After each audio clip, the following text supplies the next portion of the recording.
decollo.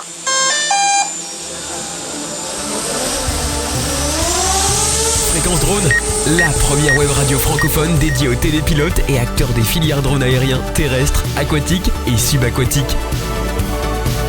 Reportage. Fréquence Drone.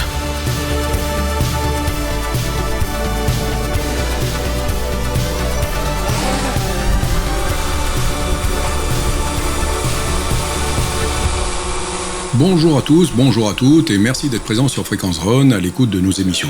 Vous êtes toujours plus nombreux à suivre nos reportages et interviews, ce dont nous vous remercions. Aujourd'hui, avec Franck Mur, nous sommes au C2RD, le centre régional de ressources drone, situé sur la commune de Pourrières, afin de rencontrer les différents acteurs de la filière drone qui participent à cette première journée de l'année consacrée aux activités de la filière drone. Bonjour Franck. Oui, bonjour Thierry.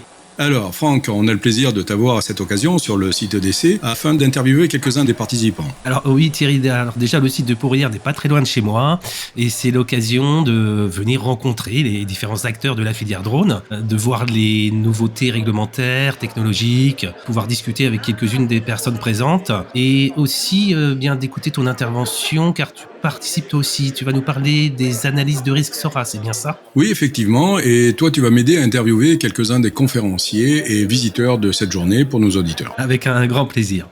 D'accord, Franck. Peut-être devrions-nous commencer par expliquer à nos auditeurs ce qu'est un pôle de compétitivité drone, non ? Ah oui, un pôle de compétitivité, c'est un rassemblement sur un territoire et sur une thématique ciblée d'entreprises, petites, moyennes ou grandes, de laboratoires de recherche et d'établissements de formation. Le pôle SAFE s'inscrit dans cette définition. Effectivement, ce pôle est positionné sur les filières aéronautiques et spatiales, sécurité et sûreté, défense et environnement, tout ce qui concerne en fait les risques et la résilience. Ce pôle est implanté en région Sud, Provence-Alpes-Côte d'Azur et en Auvergne-Rhône-Alpes. Il anime notamment un réseau de plusieurs centaines d'acteurs, des PME, des ETI, des grands groupes, mais également des centres de recherche et de formation ainsi que des utilisateurs finaux. En fait, cela regroupe environ 60% des entreprises. SAFE Cluster, c'est l'un des 3 pôles de la filière nationale aéronautique et spatiale. Oui. Et Thierry, nous devrions expliquer aussi ce qu'est le C2RD qui reçoit aujourd'hui les conférenciers et les invités de cette journée. Alors oui, effectivement, nous sommes ici dans un centre d'essai dédié à la filière drone, Air, Terre et Mer, qui est présent sur le territoire ici donc depuis près de 15 ans. La directrice, Laurence Zimmermann, nous en dira un peu plus tout à l'heure. Et le maître de cérémonie est aujourd'hui Hubert Béranger, responsable de la section drone au pôle SAFE, que nous écoutons de suite. Merci de me donner la parole. Je suis en charge de l'activité drone, robotique, urban air mobility et lutte anti-drone au pôle SAFE, qui est un pôle de compétitivité positionné sécurité aéronautique et défense. Donc le Safe Drone Day, la journée qu'on organise aujourd'hui sur notre centre d'essai à Pourrières, le C2RD, c'est une journée pour rassembler un peu la filière des acteurs de la robotique plutôt aérienne, donc dronistes. Journée qui est estampillée Club Sud-Drone, puisqu'en région Sud, on a un club robotique multimilieu soutenu par la région, et donc cette journée est co-organisée avec mes collègues des autres pôles de compétitivité qui sont le pôle mer Méditerranée, le pôle Optitech qui est positionné sur les technologies photoniques et le pôle SCS, solutions communicantes sécurisées, comme son nom l'indique, qui est plutôt positionné sur des solutions communicantes sécurisées. Laurence Zimmermann, directrice du C2RD. Cette journée, c'est une journée qui est effectivement très importante puisqu'elle permet de recevoir l'ensemble de l'écosystème de la filière robotique, la filière drone. C'est vraiment le cœur de notre activité ici au C2RD. Donc le C2RD signifie le Centre régional de ressources drone. C'est un guichet unique en fait. C'est un guichet unique multiservice qui est justement ouvert aux acteurs de la filière robotique et sécurité mondiale. Donnons tout de suite la parole au maire de Pourrières et vice-président de Provence Verte, monsieur Sébastien Bourlin. Bonjour à toutes et à tous, merci de nous faire l'honneur de venir sur notre petite commune de Pourrières en Provence Verte. Je suis extrêmement heureux parce que j'étais venu il y a quelques temps donc à des conférences aussi qui s'étaient organisées ici. Et je vois qu'en fait ça continue et ça vous permet de découvrir Pourrières. Et surtout là où je suis heureux, c'est que vous avez l'ensemble des acteurs donc, de la filière qui sont présents aujourd'hui, aussi bien civils que militaires. Et c'est un honneur pour notre commune de vous recevoir. Ici chez nous, au départ c'était compliqué de comprendre en fait le monde des drones. Mais aujourd'hui donc il y a une acceptabilité qui s'est faite. Et le C2RD est un acteur économique majeur après la viticulture sur notre commune, donc c'est l'essentiel. Et ça correspond exactement à ce que je souhaite faire de la commune, entre tradition et modernité. Belle journée.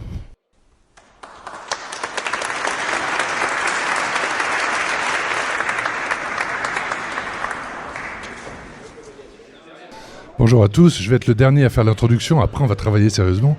André Soulage, je suis le directeur général du pôle SAFE, un pôle régional, donc installé à Aix-en-Provence. Ça fait une quinzaine d'années que dans nos activités on travaille sur les drones. Et aujourd'hui on a eu un certain nombre de choses qui se sont bien passées. Le développement du C2RD avec lequel on travaille depuis plus de 10 ans. Le Club Sud Drone qui a été créé à l'initiative de la région au Salon du Bourget il y a maintenant 3 ans. Et aujourd'hui on a équipé le C2RD, il y a eu des plans d'investissement qui ont été mis là, et on a aujourd'hui l'ensemble des éléments pour que cette filière devienne une filière opérationnelle et trouve ses marchés. Tout est en train de changer, le cadre réglementaire va s'ouvrir, ça va vous être présenté par un intervenant de l'EASA dans la matinée. Le centre d'essai va nous permettre de qualifier des solutions, de démontrer la sécurité de ces solutions, et donc demain de les certifier. Et donc nous aurons à court terme des espaces aériens qu'on saura ouvrir, des machines qui seront certifiées, qui pourront voler, et donc le développement d'une filière industrielle, le développement d'une offre de service opérationnelle. Ça, c'est une révolution.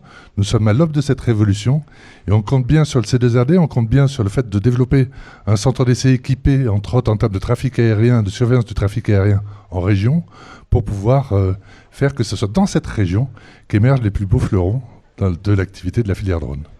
Donc on a une très belle journée qui arrive, très dense, avec des tables rondes, et on va passer aux choses sérieuses. Hubert, c'est toi qui reprends.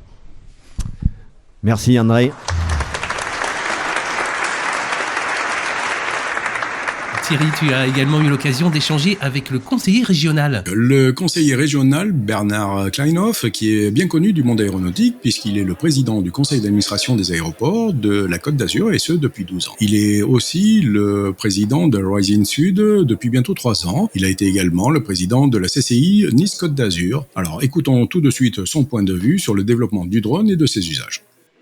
Alors, il faut savoir que sous la conduite du président Muselier, on a créé il y a maintenant 4 ans, pendant le Salon du Bourget, le Club Sud Drone, qui d'évidence nous a mis en relation avec ce centre de ressources, qui est un centre de ressources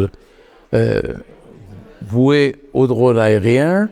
On va aussi nous servir de modèle, on l'espère, pour faire un C2RD maritime. On est la 2e région de France en industrie dite duale, c'est-à-dire on est les 2e en industrie militaire.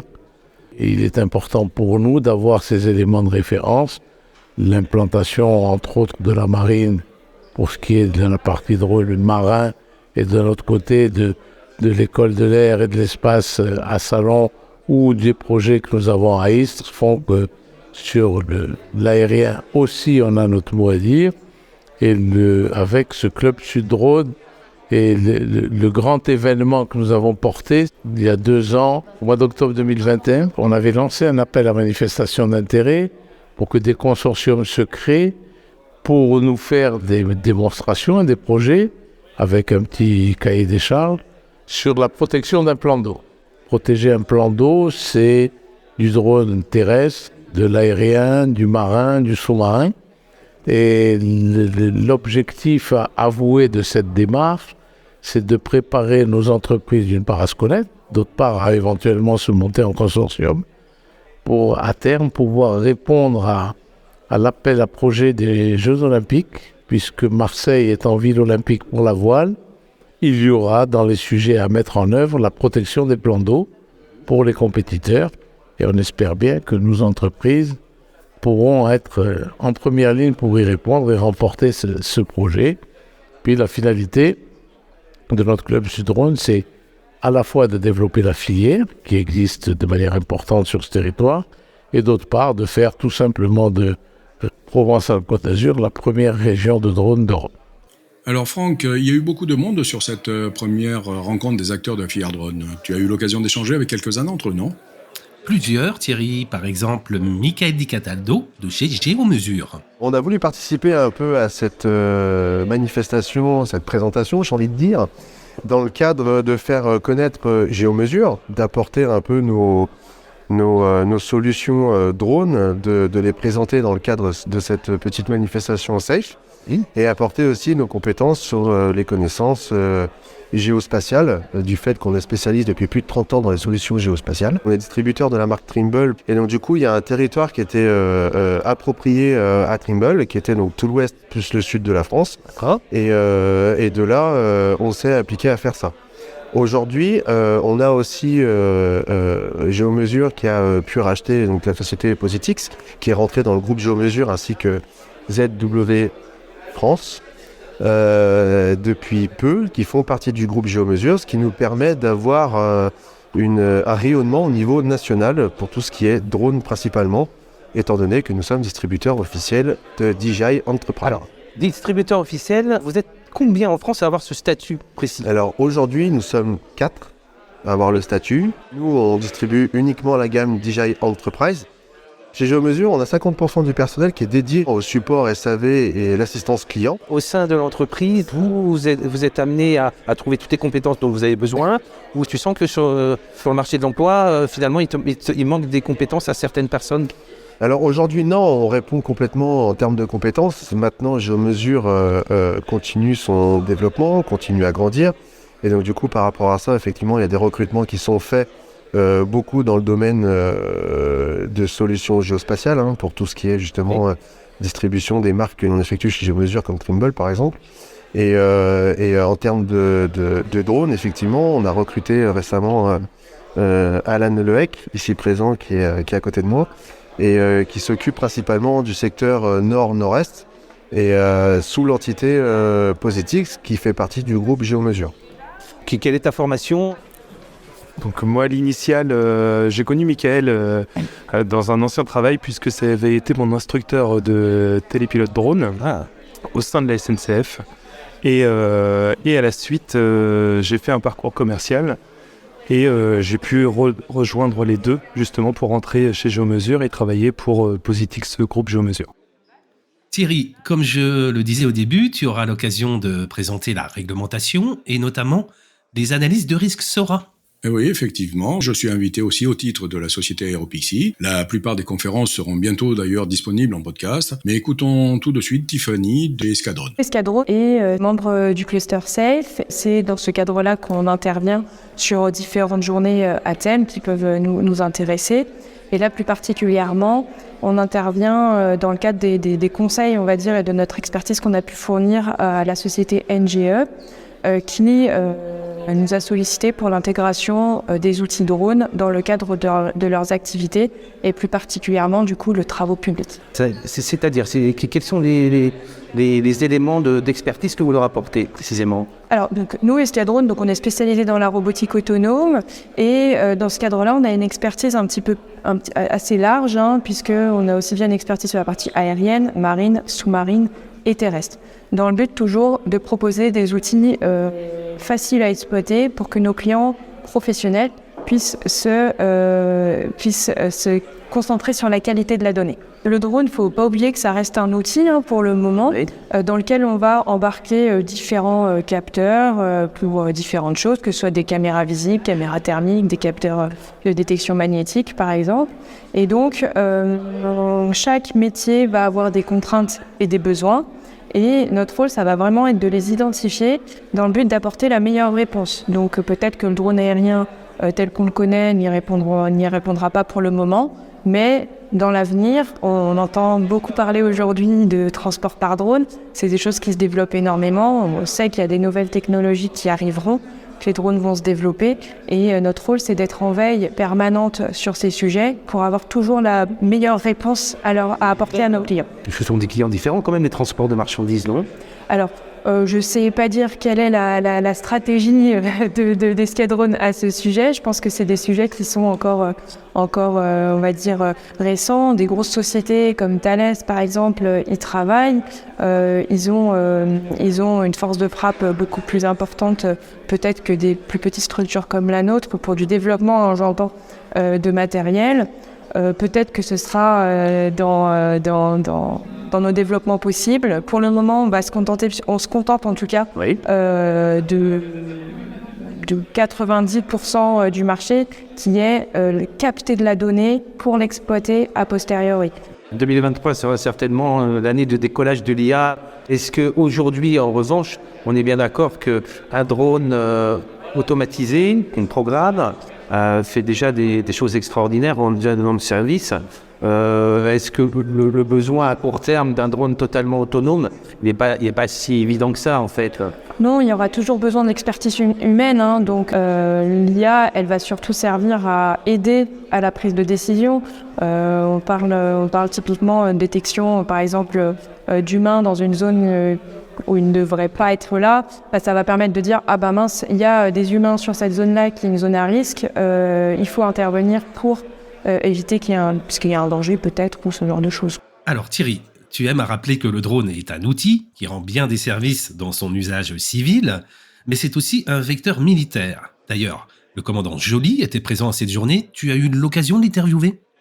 Alors oui, tout à fait, et on le sait moins, les militaires proposent aussi des formations au télépilotage de drones, en relation notamment avec le civil. Mais écoutons tout de suite le commandant Joly, responsable du CIFED. Donc le centre d'initiation et de formation des équipages drones, principalement se charge de la formation initiale des télépilotes, opérateurs mini-drones et micro-drones, avec une petite branche également de formation des pilotes à distance et des opérateurs capteurs pour les drones plus lourds, donc plus de drones à vocation militaire.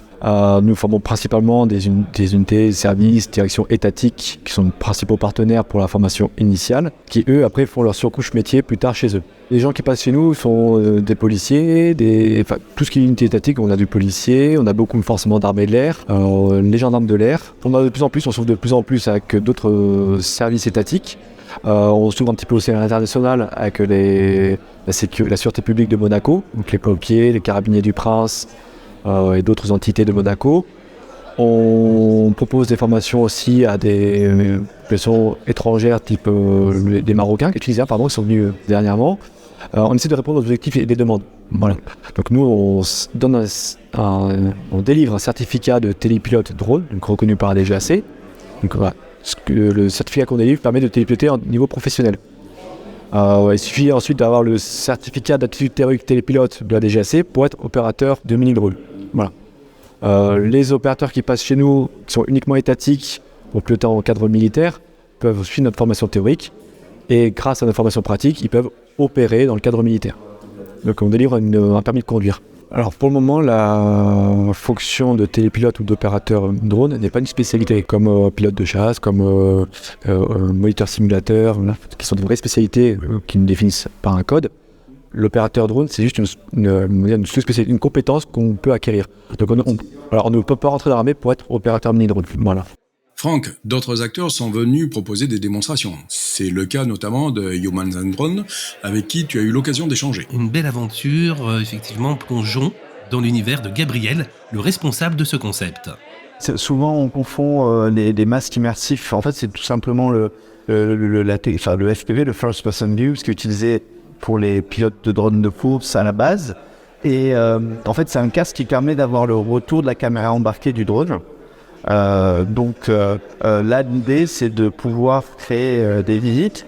Donc là, aujourd'hui, il y a 10 masques qui sont proposés. Et à l'avenir, j'espère qu'on en aura beaucoup plus, c'est prévu.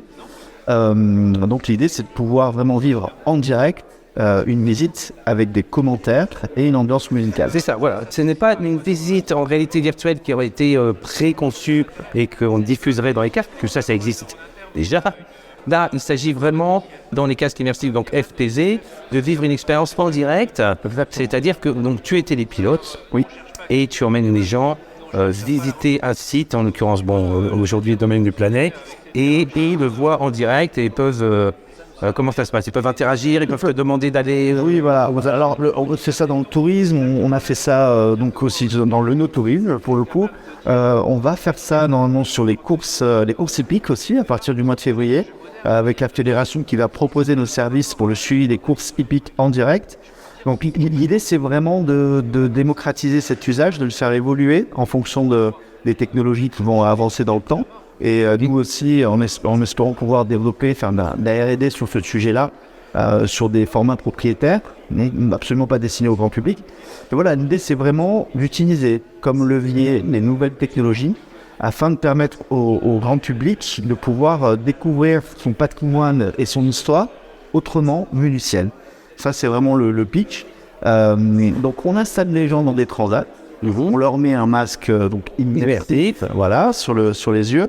Et là, ils se découvrent, eux, allongés dans les transats, ils se voient, ils sont compris. Bon. C'est-à-dire qu'ils comprennent que c'est vraiment du direct et qu'on ne va pas leur montrer un film qui aurait été précédemment réalisé. C'est ça. Alors, souvent, je me fais challenger là-dessus, mais pourquoi du direct? Quel est l'intérêt du direct? Et c'est là où interviennent les 5 sens. Vraiment, les sens sont importants en fonction des sites où on est. Oui. Typiquement, quand on est sur une ville bord de mer, on va avoir l'odeur de l'iode, de la mer. Alors, sûr que au port, c'est pas la même chose. Mais voilà, on va avoir des événements qui vont aussi intervenir. Comme ça nous est arrivé assez souvent sur Marseille, que ce soit des festivals de musique qui sont organisés au J4, où on a pu à la fois découvrir le patrimoine local, mais aussi avoir les curiosités de... D'accord. Tu n'es jamais allé jusqu'au point d'être obligé de réaliser des PDRA ou des SORA sur des événements? Alors justement, on va arriver sur le SORA, c'est la thématique numéro 1 pour nous. Par exemple, une visite pour la ville de Roquebrune-sur-Argence au niveau du rocher. Là, on avait des problématiques d'altitude et de distance. Donc voilà, on n'a pas pu faire vraiment ce qu'on voulait, c'est-à-dire aller jusqu'aux croix. Mais l'idée, c'est vraiment de pouvoir le faire. Alors, le drone intéresse également le BTP. C'est notamment le cas d'Antoine, chef de mission en Île-de-France, qui dirige la partie drone chez NGE. Donc, la société NGE, une entreprise de travaux publics qui agit dans plusieurs métiers, la route, le bâtiment, les infrastructures ferroviaires, infrastructures routières. NGE est un grand groupe qui est implanté, alors historiquement, à Arles, qui s'est développé sur toute la France et dont le développement continue à l'international. Alors Antoine, donc ta fonction au sein de l'entreprise, quelle est-elle? Moi je suis chef de mission sur la région Île-de-France, donc je gère globalement la cellule topo, donc les géomètres de la région Île-de-France.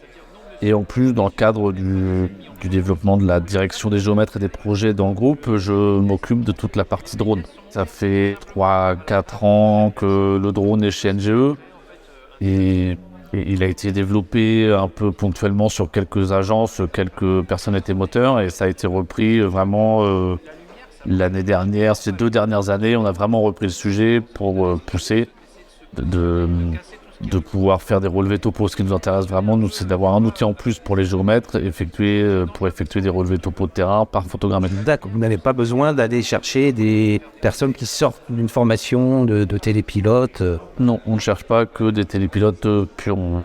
Pour nous, le drone, c'est un outil en plus que le géomètre a dans sa caisse à outils, en plus de sa station totale, son GPS. Que vous faites appel à des prestataires extérieurs? On fait aujourd'hui appel à des prestataires pour former au télépilotage. Oui. D'accord, donc ce sont des organismes qui sont disséminés un petit peu peut-être en local pour faciliter les apprentissages. On est passé, alors je ne sais pas si je peux citer le nom ou pas, on est passé par Escadrone pour planifier ces formations. L'avantage qu'ils ont, c'est qu'ils ont des pôles un peu partout en France. Ce qui permet de se rapprocher au mieux de toutes nos agences. Alors justement, on parlait des avantages. Est-ce qu'on peut les citer sur le plan économique, pratique? Oui, ils nous permettent, nous, de faire des relevés économiquement moins chers, parce qu'on y passe moins de temps. Sur un relevé d'une semaine, classiquement, on met une demi-heure au drone pour la partie terrain. Il y a toute la partie traitement qui va derrière. Oui. Pour obtenir le même résultat, on divise le coût par 1,5 à peu près.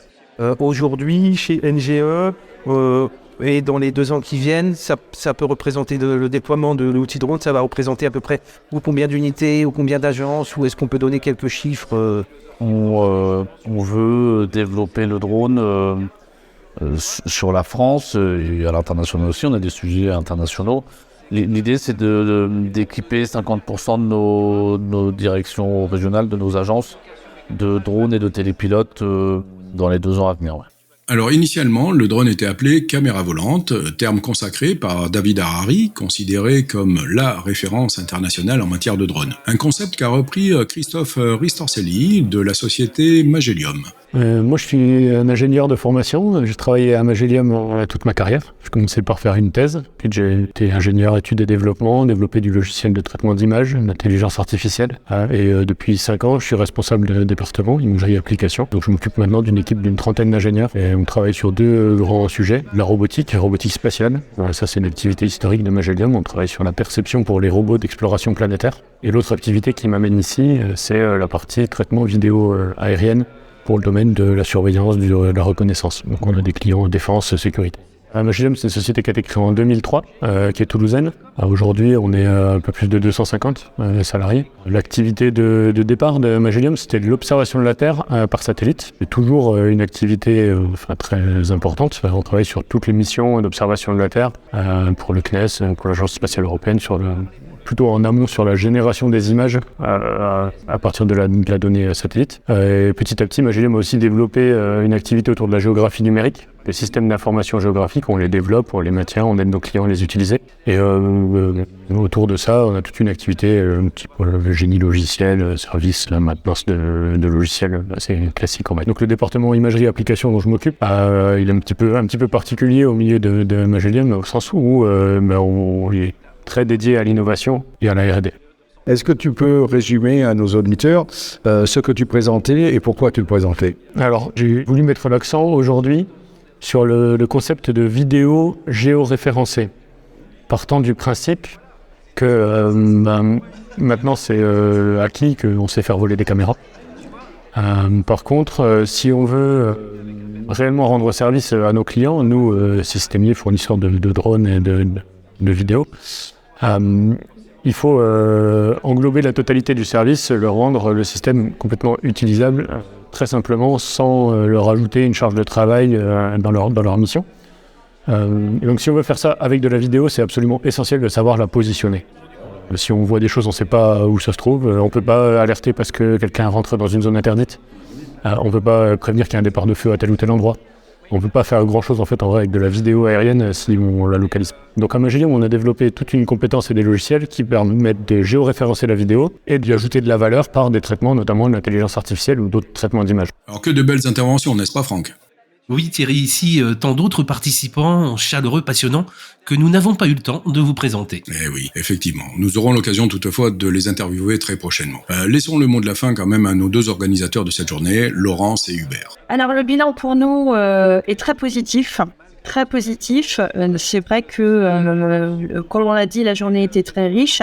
Surtout, je pense que les retours que nous avons, c'est que les gens ont pu repartir avec beaucoup de réponses autour de la réglementation, de la conduite d'essai, des possibilités de formation, du use space, beaucoup d'interrogations sur ce point. Et surtout, moi, en tant que responsable, j'étais très satisfaite de voir tout l'intérêt de la filière pour nos outils et nos services. Beaucoup, effectivement, ont été intéressés par notre, on l'a dit tout à l'heure, notre zone ségrégée, notre possibilité de conduire des essais en créant des scénarios un peu sur mesure. Également, notre plateforme grande hauteur a suscité beaucoup d'intérêt. Donc, c'est sur hangar de 700 mètres carrés avec une hauteur de 15 mètres sous poutre. Ça, c'est vraiment un outil très... qui a suscité de l'intérêt. Surtout, ce qui était intéressant pour nous, c'est de pouvoir resserrer les liens aussi avec nos clients, nos prospects et aussi nos confrères. Les autres zones d'essai présentes en région sud, puisque moi, j'ai aussi en feuille de route, notamment, c'est lié au fait que la filière est déclarée houillère par la région sud. J'ai cette mission d'être un guichet unique qui permet de faciliter l'accès de toutes ces zones en étant un point d'entrée unique. Donc c'est vrai que cette journée-là a permis de resserrer les liens auprès d'autres zones d'essai, qu'elles soient maritimes, terrestres ou aériennes. Et pour ça, c'est très très positif pour renforcer l'attractivité de cette région. Visiblement, tout le monde était satisfait, donc je pense que ça s'est plutôt très bien passé. On a eu effectivement, je crois, plus de 130 personnes, entreprises présentes, ce qui est bien, ce qui est quand même là un peu en termes de capacité, ce qui est pas mal pour le site d'essai. J'ai vu qu'il y a eu pas mal d'échanges et de collaborations et de premiers échanges entre les différents acteurs présents, donc j'espère que ça va susciter derrière des sujets de travail ou de réflexion communs, au moins, avec des entreprises qui se connaissaient pas et qui désormais se connaissent. Les expérimentations se sont bien déroulées. Il faut dire qu'on avait une météo tout à fait clémente, pas de vent. Bon, même si la température était un peu fraîche, la météo était plutôt favorable, donc c'est très bien. On est content pour ce premier événement qui lance l'année et donc qui derrière, j'espère, va susciter d'autres projets. Certainement que les prochains événements qu'on mènera seront plus spécifiques sur des sujets. En particulier, le prochain événement se fera à l'ISEN, l'école d'ingénieurs de Toulon, sur l'intelligence artificielle et les apports que peuvent amener les écoles et les académiques sur ces sujets-là. Et puis sur l'année, on aura des événements autour de la logistique, de la lutte anti-drone en particulier, voilà, qui devraient être également intéressants. Et je remercie donc Fréquence Drone d'avoir été présente et d'avoir couvert cet événement, comme le magazine, comme Télépilote Magazine, qui était là et qui, j'en suis sûr, sortira des pages et un reportage tout à fait intéressant. Et donc je vous remercie encore pour votre présence et vous dis à bientôt. Eh bien, quelle journée, non, Franck? Remercions toutes les personnes présentes pour leurs excellentes présentations. Oui, rappelons également que les conférences des orateurs seront bientôt disponibles en podcast, comme d'habitude sur notre site fréquence-drone.fr ou alors directement sur votre plateforme audio préférée en tapant les mots-clés Fréquence Drone. Abonnez-vous. Merci Franck et merci à tous et à toutes pour votre fidélité aux émissions de Fréquence Drone. Fréquence Drone, la première web radio francophone dédiée aux télépilotes et acteurs des filières drones aériens, terrestres, aquatiques et subaquatiques. Reportage. Fréquence Drone.